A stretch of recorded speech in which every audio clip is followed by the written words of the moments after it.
बहुत समय पहले एक प्राचीन राज्य था जिसका नाम सत्यपुरा था। इस राज्य का राजा वीरेंद्र अत्यंत पराक्रमी, न्यायप्रिय और प्रजा के लिए माता पिता समान था। सत्यपुरा अपनी प्राकृतिक सुंदरता और समृद्धि के लिए प्रसिद्ध था। वहाँ घने जंगल, बहती नदियाँ और अनगिनत प्रकार के पशु पक्षी निवास करते थे। राजा वीरेंद्र अपनी प्रजा से गहरा प्रेम करता था और प्राणी मात्र के प्रति दयालु था। एक दिन की बात है, वसंत ऋतु का समय था और राजा वीरेंद्र अपनी सेना और दरबारियों के साथ शिकार के लिए जंगल में गया। जंगल में प्रवेश करते ही उन्होंने पक्षियों की चहचहाहट और बहते झरनों की मधुर ध्वनि का आनंद लिया।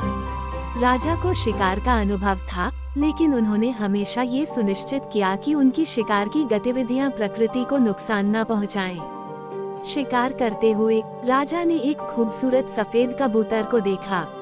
कबूतर पेड़ की डाल पर बैठा था और अत्यंत शांत लग रहा था।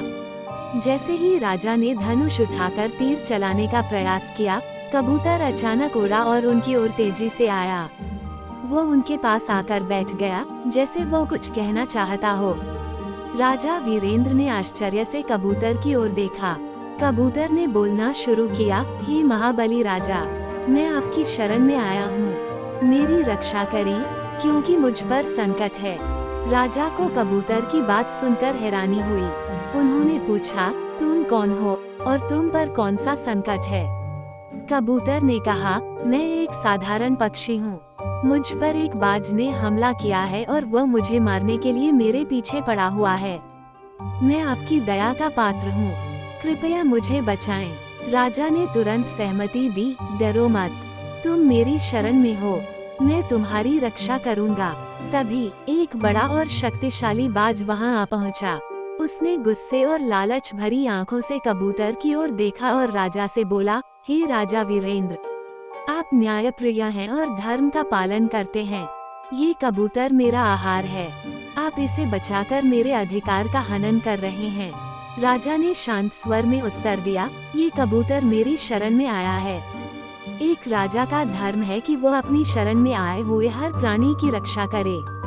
मैं तुम्हें भूखा नहीं रहने दूंगा, लेकिन मैं तुम्हारे लिए कोई और उपाय करूंगा।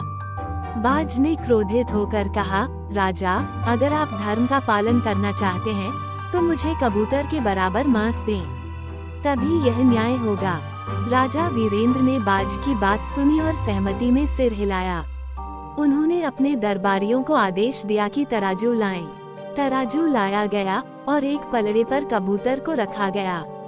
राजा ने दूसरे पलड़े पर अपने शरीर का मांस रखने का निश्चय किया। उन्होंने अपने सैनिकों को चाकू मंगाने का आदेश दिया और अपने हाथ से थोड़ा मांस काटकर पलड़े में रखा। लेकिन आश्चर्यजनक रूप से पलड़ा बराबर नहीं हुआ।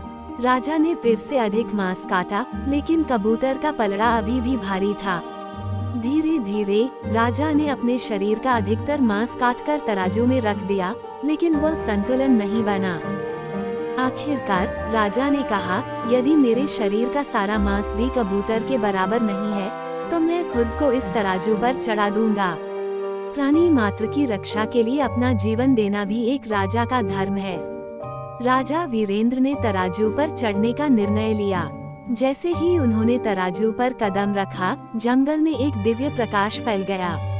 कबूतर और बाज ने अचानक अपना असली रूप धारण कर लिया। कबूतर भगवान विष्णु और बाज भगवान शंकर के रूप में प्रकट हुए।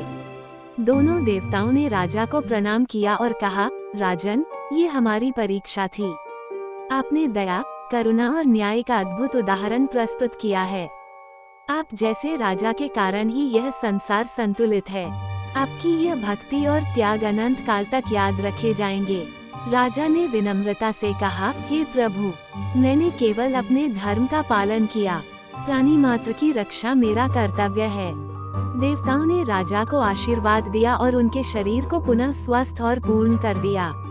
उन्होंने सत्यपुरा राज्य को समृद्धि और शांति का वरदान दिया।